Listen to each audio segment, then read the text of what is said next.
No, pues muchísimas gracias por la invitación y sobre todo porque nos vamos a meter a un mundo fantástico que parece de ciencia ficción, pero ya no lo es tanto. Antes había bastante ficción, pero ahora la ciencia le ha arrancado muchos secretos, no solamente al proceso de dormir, que ya se sabe qué funciones tiene ese proceso, sino al proceso de soñar, esa actividad mental que se presenta cuando dormimos y que ha llamado la atención desde antes de Cristo, desde la prehistoria. Esa actividad mental, es decir, los sueños, siempre han sido muy interesantes para el ser humano y se le ha buscado una función. Antes, los reyes, los poderosos, tenían sacerdotes o sacerdotistas que interpretaban los sueños y en función de la interpretación llevaban a cabo sus planes de trabajo, resolvían problemas, supuestamente se anticipaban a problemas futuros. Así que los que se dedicaban a interpretar los sueños eran muy reconocidos en diferentes partes. Y a medida que pasaba el tiempo, pues el interés crecía, crecía, y uno se preguntaba, bueno, ¿qué significan los sueños? ¿Tienen alguna importancia?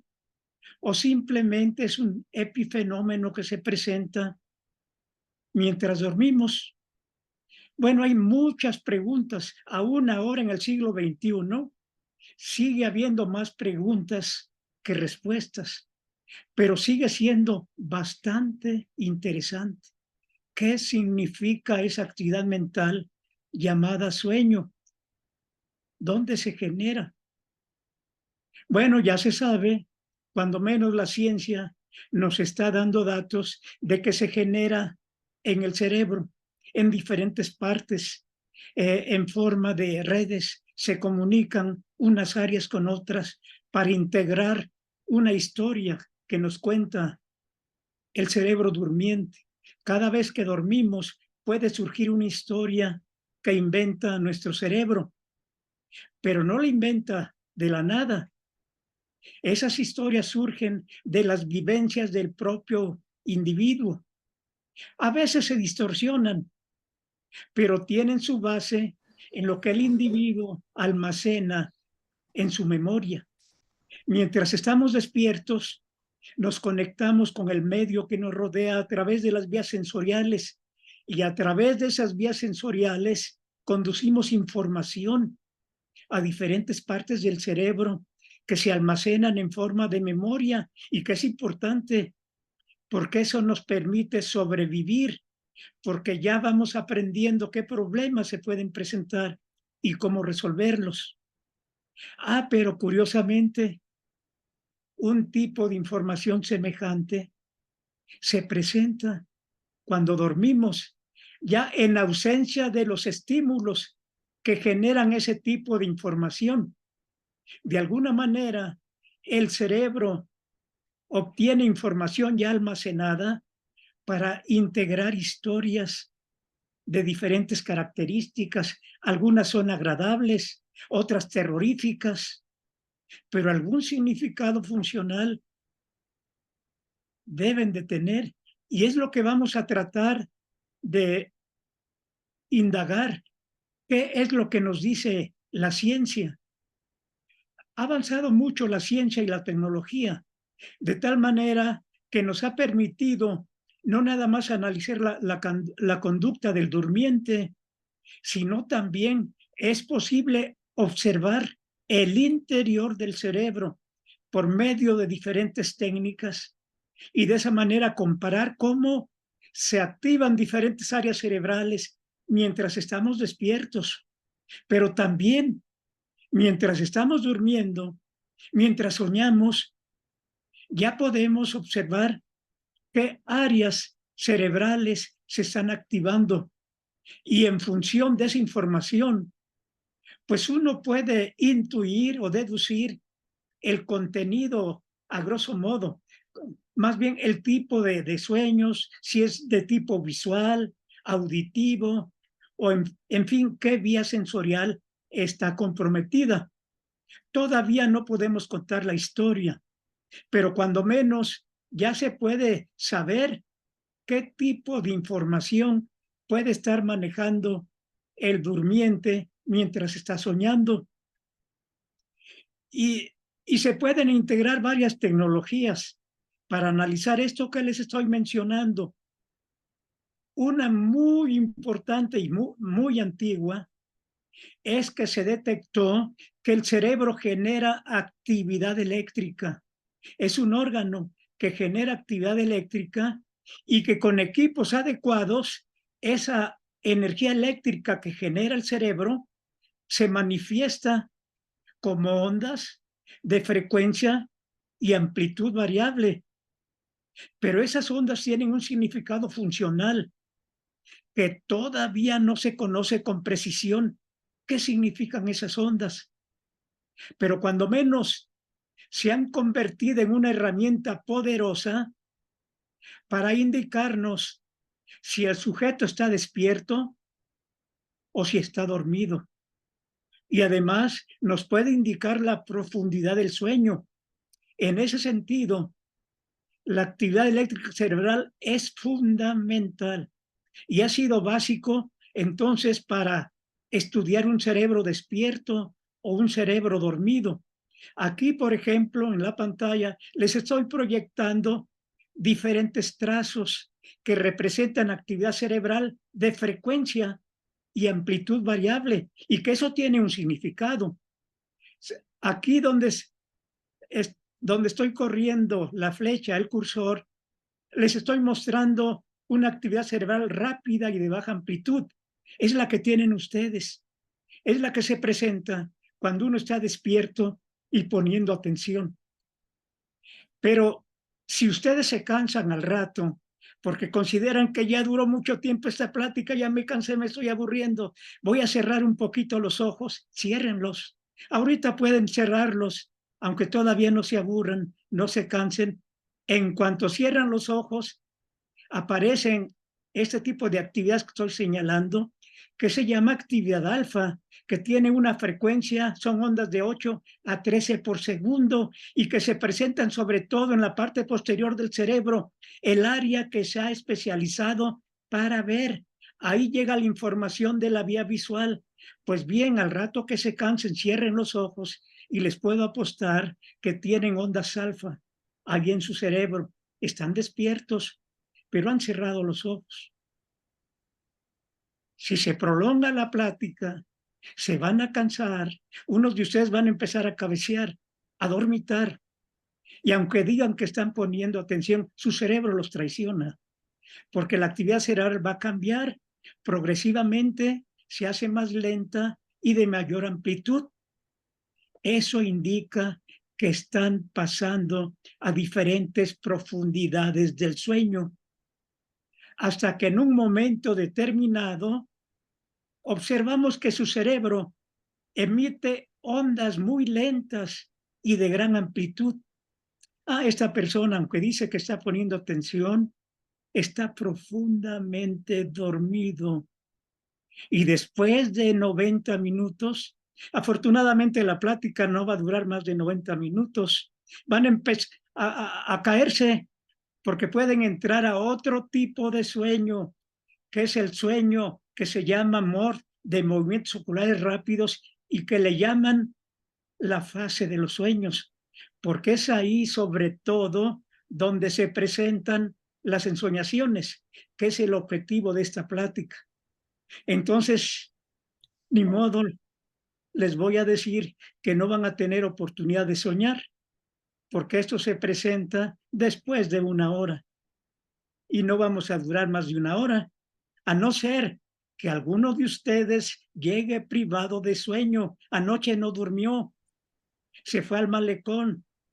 Ahí hay muchos lugares donde pueden pasar un buen rato sin dormir y llegan aquí a la plática, vienen privados de sueño. Ustedes sí son afortunados, van a tener la oportunidad de empezar a soñar mientras corre esta plática. Duérmanse, sueñen, nos van a servir como ejemplo para ilustrar esta plática. Pero vean ¿Qué tan importante es la actividad cerebral? Que nos da información de diferentes estados conductuales del sujeto y en este caso en particular de su sueño o si están despiertos, como ya les dije. Y esto se repite, miren, lo que ven en pantalla es una unidad de sueño que se llama ciclo de sueño, que en promedio dura 90 minutos. Y eso está cambiando en el transcurso de la noche. Entonces, esto nos indica que el sueño no es un fenómeno continuo, es decir, que empieza cuando nos acostamos en la noche y termina el otro día al despertar. No, cada 90 minutos está cambiando. Entonces, dormimos por unidades que se llaman ciclos de sueño y se presentan entre 3 y 6 ciclos de sueño cada noche. Y cada vez que hay fase de sueño amor, soñamos. Así que es el número de veces que soñamos en la noche. Y noten, luego los sueños son extraños.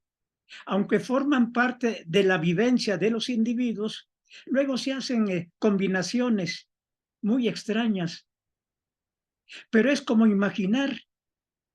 Ustedes acuérdense, tienen esa capacidad mental de imaginar.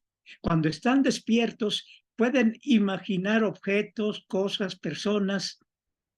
En ausencia del estímulo, pueden ver una persona en su mente y no está presente la persona, están imaginando. Esa es la capacidad que tiene el cerebro. Pues bien, cuando dormimos, se puede presentar ese tipo de actividad mental que llamamos sueño y que son mecanismos muy semejantes a la imaginación que desarrollamos mientras estamos despiertos. Y en ese sentido, por una parte tenemos el contenido, que en general el contenido es visual, porque la mayoría de los sueños son de tipo visual. Eso está comprobado, porque la vía visual del humano está muy desarrollada. El humano es un animal visual, aunque también puede haber sueños con contenido auditivo, táctil, gustativo, olfativo, pero ese tipo de sensaciones son muy pequeñas, son más frecuentes las de tipo visual y no me dejarán mentir porque sus sueños tienen alto contenido visual y a veces unos son agradables y otros desagradables. ¿Y por qué?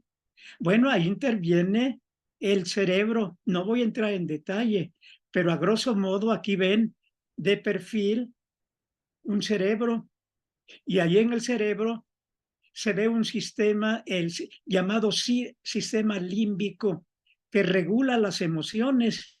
Pues bien, esas emociones pueden ser reguladas mientras estamos despiertos, pero cuando dormimos también depende del contenido del sueño, si es agradable, si es desagradable, si es terrorífico. Interviene este sistema que regula las emociones. Afortunadamente, ya con técnicas de neuroimagen es posible ver a un durmiente, sus partes internas del cerebro, cómo se activan o se inactivan. Aquí, por ejemplo, noten esa imagen, puede ser un sueño agradable.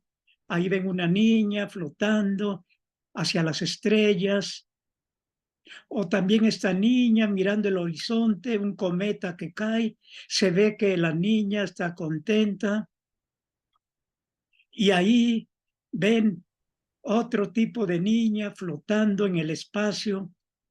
Entonces, como son sueños placenteros, si podemos analizar el interior cerebral, seguramente se estimularán áreas cerebrales que producen placer. Y quiero resaltar que la mayoría de los sueños son en blanco y negro. Algunos son a colores, sobre todo aquellos que están cargados de emoción, donde hay terror. Pueden ver el color de la sangre escurriendo. Entonces, cuando hay mucha emoción, entonces los sueños adquieren diferentes tipos de colores. Y aquí ven nuevamente un corte sagital del cerebro, y aquí en la parte basal, que no voy a entrar en detalle, hay conjuntos de neuronas que al sujeto, cuando son estimuladas, les produce placer. Si el sueño es placentero y podemos observar el interior del cerebro, estas áreas relacionadas con el placer se van a activar, y son circuitos que se llaman de recompensa, porque el sujeto percibe sensaciones que son agradables y quiere repetir y quiere repetir. Desafortunadamente, este tipo de circuitos pueden dar origen a dependencias. Dependencia a las drogas, dependencia a los videojuegos, dependencia a su celular. Ustedes, varios de ustedes que me escuchan, ya son dependientes de su celular. Y miren, es que ustedes han estimulado este circuito de recompensa, les fascina tener su celular, les da satisfacción, no lo quieren soltar. Bueno, no es culpa de ustedes, es culpa de estas partes de su cerebro que son circuitos de recompensa, que les da placer, fascinación tener ahí su celular a la mano. ¿Y qué pasa? Porque muchas veces el sueño no es tan placentero. Hasta quisieran no tener ese tipo de percepciones mientras duermen. Puede haber sueños con contenido terrorífico, pesadillas, que el término pesadillas viene de que pesa algo. Se acuñó ese término porque antes, en la antigüedad, se decía que se le subía el monstruo al vientre y que no la dejaba mover, pesaba algo. Ahí el término de pesadilla. Y ahora algunos pacientes, en algunos trastornos del sueño, por ejemplo, apneas del sueño, que significa que mientras duermen no pueden respirar, ellos tienen frecuentes pesadillas porque sienten que alguien se les sube al pecho y no les deja respirar. Entonces, de ahí viene el término pesadilla. Y para ilustrar esto, vean qué tan importante es ver la conducta de los sujetos. Ahorita van a ver un niño que tuvo una percepción mientras dormía.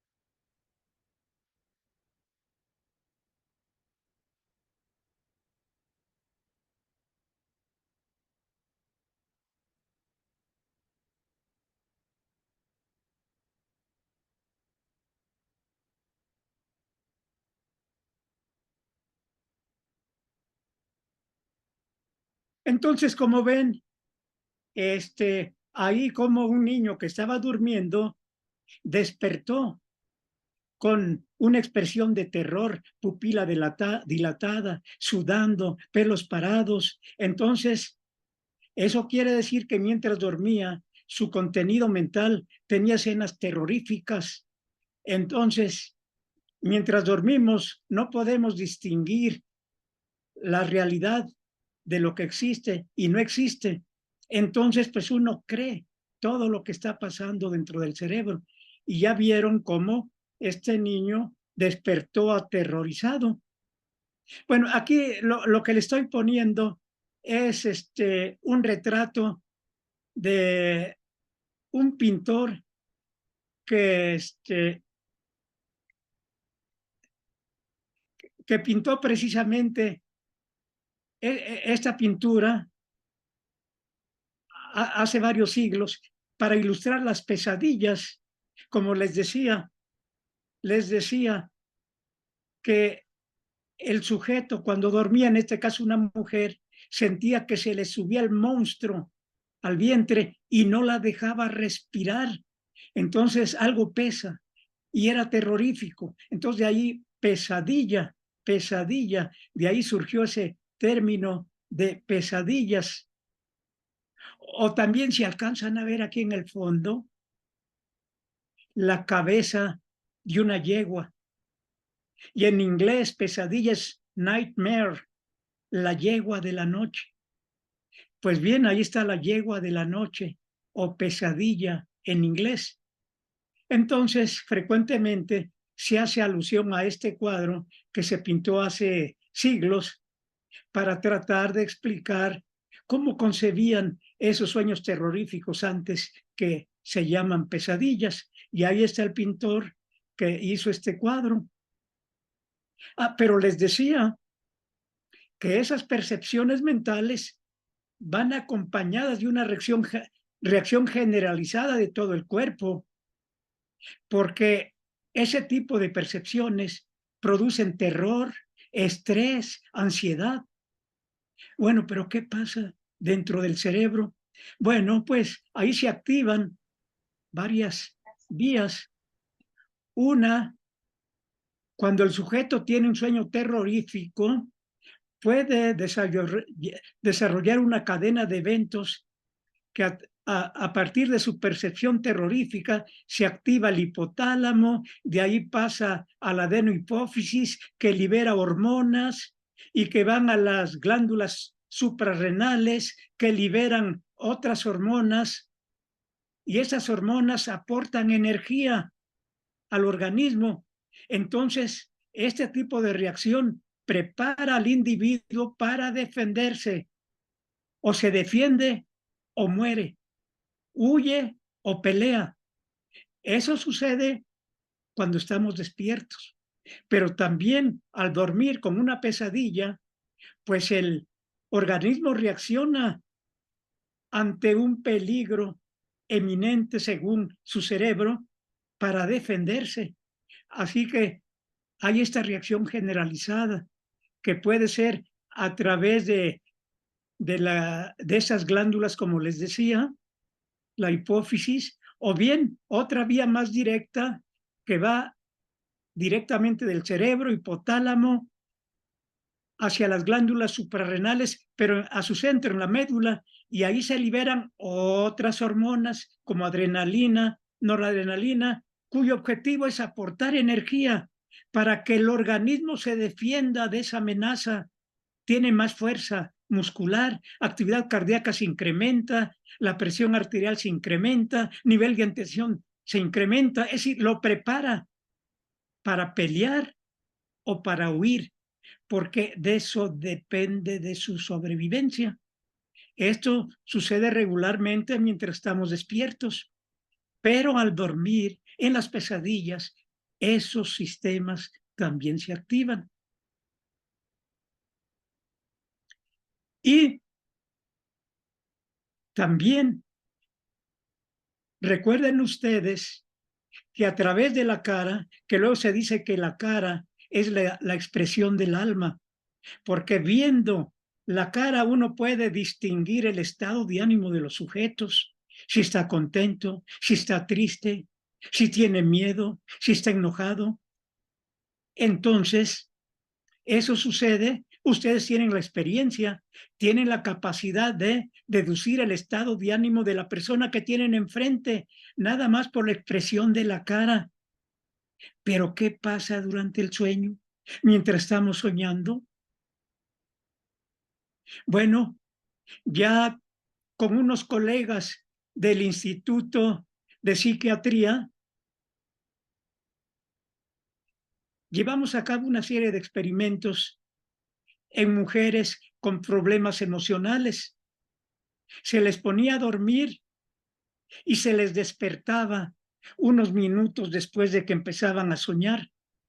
Y ellas describían su sueño para detectar si había relación entre los músculos de expresión de la cara y el contenido onírico, el contenido de los sueños. Entonces encontramos datos muy interesantes al estar correlacionando la expresión de los músculos de la cara con el contenido onírico. Entonces, ese tipo de trabajo ya se publicó y eso dio origen a seguir analizando qué pasa durante el sueño con las expresiones, en este caso tomando como referencia la expresión de la cara y relacionarla con el contenido emocional. Por el tiempo no les puedo describir más detalle, pero noten qué tan interesante es ese tipo de estudios donde colocando electrodos en los músculos mientras duermen para detectar cómo se activan o inactivan y relacionarlos con el contenido emocional de los sueños, pues nos ha dado información muy, muy importante. Ahora, pues los sueños han llamado tanto la atención, como ya les decía inicialmente, y también la atención que ha llamado bastante o que ha movido a muchas personas es el concepto de los sueños lúcidos. Es decir, cuando el durmiente que está soñando está consciente que ese contenido mental es un sueño, que no es realidad, que él que está soñando sabe que es sueño. Entonces, por eso se llaman sueños lúcidos, que es sinónimo de que el sujeto está consciente de que todo es un sueño. Y además, supuestamente, tienen la capacidad de manejar los sueños, es decir, acomodar la historia de los sueños a su modo, de manera voluntaria, porque ustedes saben que el sueño se desarrolla en contra, sin participación activa del durmiente, sino que la historia se desarrolla fuera del control del durmiente. Esa es una diferencia con la imaginación, porque ya les decía que la imaginación es algo similar al estar soñando. La imaginación se da mientras estamos despiertos, pero ahí tenemos la capacidad de controlar los eventos de la imaginación. Mientras cuando estamos dormidos, ahí no tenemos la capacidad de controlar el contenido onírico, a no ser que tengamos sueños lúcidos. Y en ese sentido también ha llamado la atención desde siglos atrás,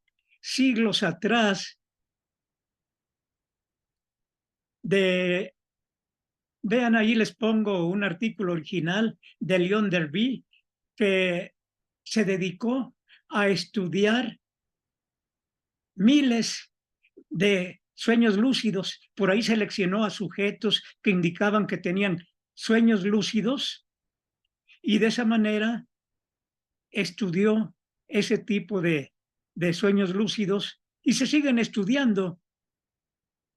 Lo que pasa que todavía no se ha concluido para ver si realmente existen los sueños lúcidos. Como es un fenómeno subjetivo, solamente el durmiente sabe si él se da cuenta que está soñando.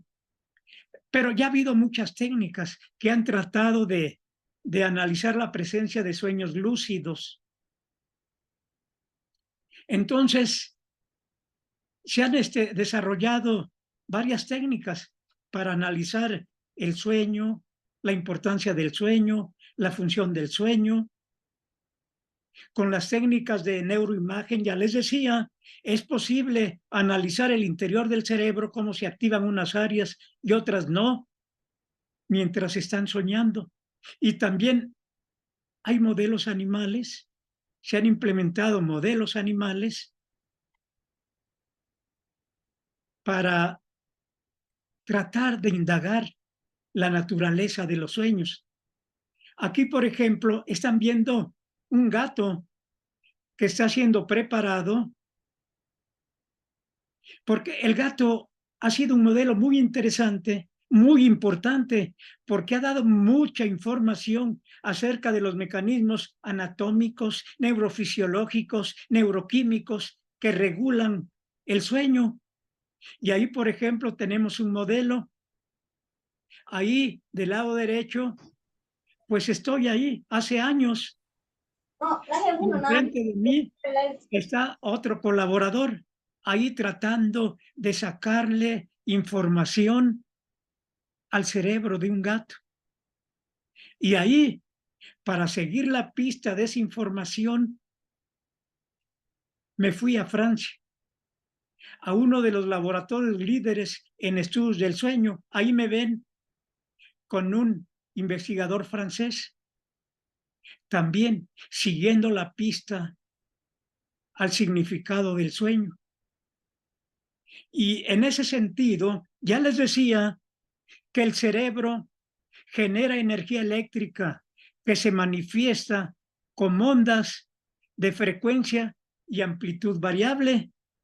Y entre esas ondas hay unas que se llaman ondas pontogenículo-occipitales. Se llaman así porque se registran con mayor amplitud en el puente, en el cuerpo geniculado lateral, que es una parte del tálamo, y en la región occipital.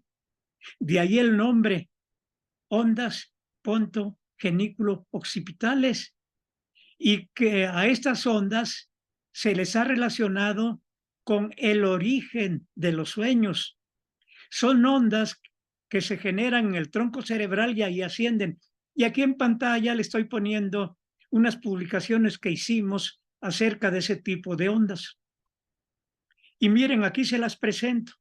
Aquí en pantalla les muestro que en este trazo 1 se está registrando la actividad cerebral de la corteza. Luego, en el 2, movimientos oculares, para detectar la fase de movimientos oculares. En el 3 y 4 es la actividad de los núcleos geniculados, donde se registran las ondas pontogenículo-occipitales, que son estas, vean estos picos de gran amplitud. Y al último está la actividad muscular. Entonces, ¿qué es lo que se registra aquí? Miren, es un periodo de transición entre el sueño donde no se sueña y el sueño MOR o sueño de las ensoñaciones. Es donde aparecen las ondas PGO. Entonces quiere decir que posiblemente en ese momento el animal, en este caso gato, porque esta es actividad del cerebro del gato, estaba soñando, si es que los animales sueñan. Y noten, aquí en B hay una flecha donde enfriamos el cerebro, en una parte del cerebro donde se generan estas ondas PGO, las generadoras de los sueños, y desaparecen porque las inhibimos con frío. Ah, pero el gato sigue en sueño MOR, donde supuestamente está soñando. Pero si quitamos las ondas PGO, aunque estén en la fase de las ensoñaciones, aquí no debería de estar soñando. Como ven, esta técnica es importante. El problema es que el gato no nos puede referir si está soñando o no, para correlacionar este tipo de estudio con lo que nos pudiera describir el gato. Pero vean, a veces los gatos tienen una conducta que da la impresión de que están soñando. Vean, ahí está durmiendo, duerme el gato, está dormido. ¿Por qué decimos que está dormido? Porque registramos su actividad cerebral que indica que está durmiendo. Parece ser que está actuando lo que está soñando.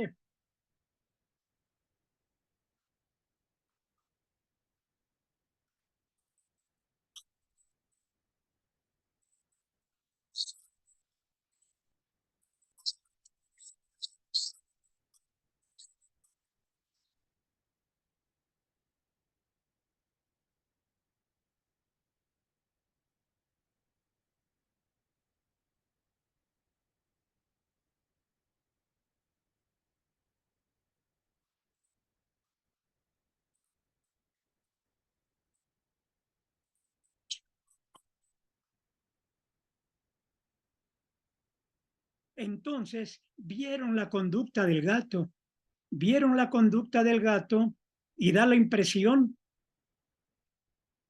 de que está soñando, porque está dormido, no está despierto, y podemos asegurar que está dormido porque simultáneamente se ponen electrodos en el cerebro para registrar sus ondas cerebrales.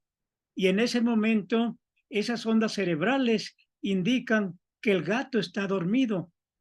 Lo que pasa es que está actuando lo que está soñando. Y así, el humano, hay más de 100 trastornos del sueño en el humano, y hay uno que se llama trastorno conductual del sueño MOR. Y esto quiere decir que este paciente con ese trastorno, cuando llega a la fase de sueño MOR o la fase de ensoñaciones, se incorpora y actúa. Está completamente dormido, pero tiene actividad motora, se mueve y actúa lo que está soñando. Ahí sí podemos asegurar que está actuando lo que sueña, porque al despertar se le interroga y se le pregunta y coincide la conducta que presentaba con el contenido onírico. Aquí van a ver, por ejemplo, un tipo de pacientes. Ese es un samurái, está en sueño MOR, está soñando, está completamente dormido. Ahí, miren, él reporta que estaba cortándole la cabeza a alguien, es un samurái.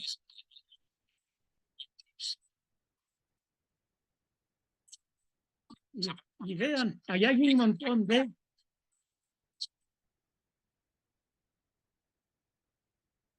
Entonces ya observaron cómo, estando dormidos, algunos pacientes actúan lo que están soñando, como el gato.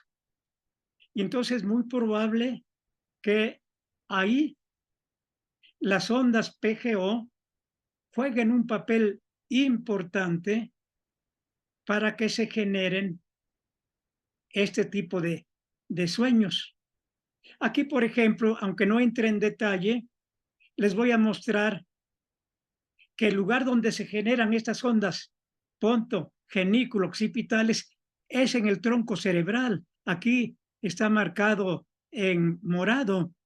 Y de ahí hay vías que ascienden, llevando las ondas ponto genículos, genículo occipitales al cuerpo geniculado lateral, a la corteza visual, en fin, a diferentes partes del cerebro. Y al ser estimuladas esas partes, surge la información almacenada y de esa manera se construyen los sueños. De tal manera que la ciencia cada vez está dando información para entender cómo se genera el proceso de soñar, utilizando, como les decía anteriormente, diferentes técnicas de neuroimagen que nos permiten analizar el interior del cerebro in vivo, y de esa manera se puede correlacionar el contenido de los sueños con las áreas cerebrales que se están activando. Aquí, por ejemplo, vean a un sujeto que supuestamente tiene sueños lúcidos y lo van a meter a un sistema para analizar su actividad cerebral mientras está soñando. Y de esa manera,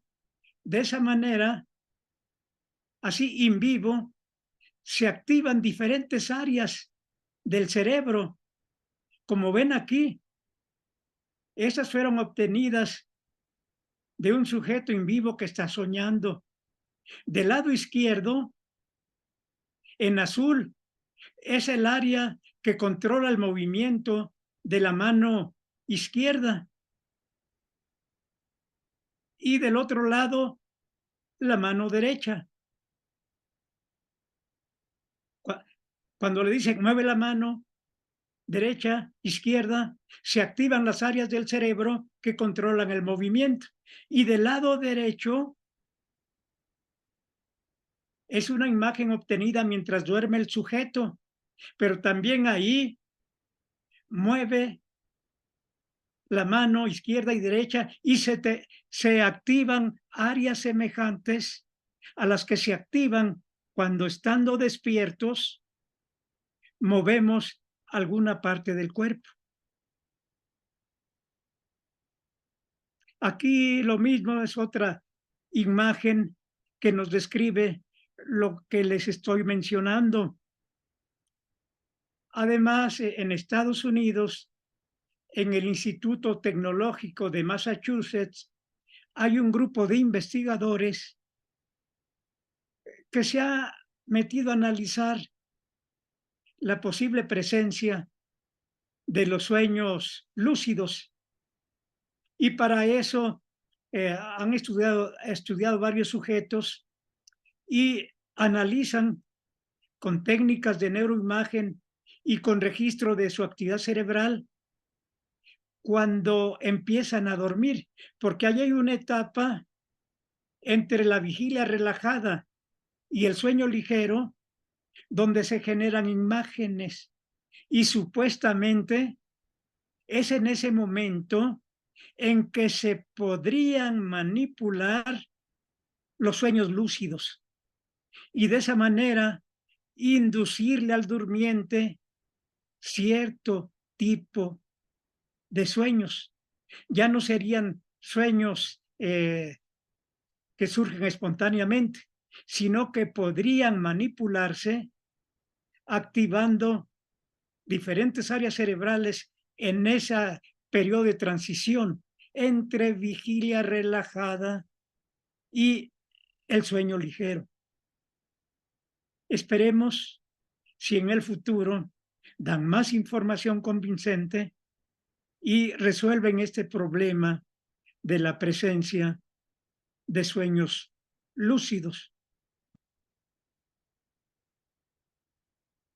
Y entonces, ya para ir terminando, pues como ya les decía inicialmente, en los sueños intervienen diferentes áreas cerebrales. Si en los sueños existe algo emocional, algo emotivo, pues entonces participan áreas relacionadas con el control de las emociones, como la amígdala. Y también interviene el hipocampo, porque el hipocampo es una estructura que almacena información. Así que en ese sentido ya se ha avanzado y además se ha observado que áreas que se activan durante la vigilia mientras llevamos a cabo ciertas actividades, también se activan, aunque sea con menor intensidad, durante las ensoñaciones.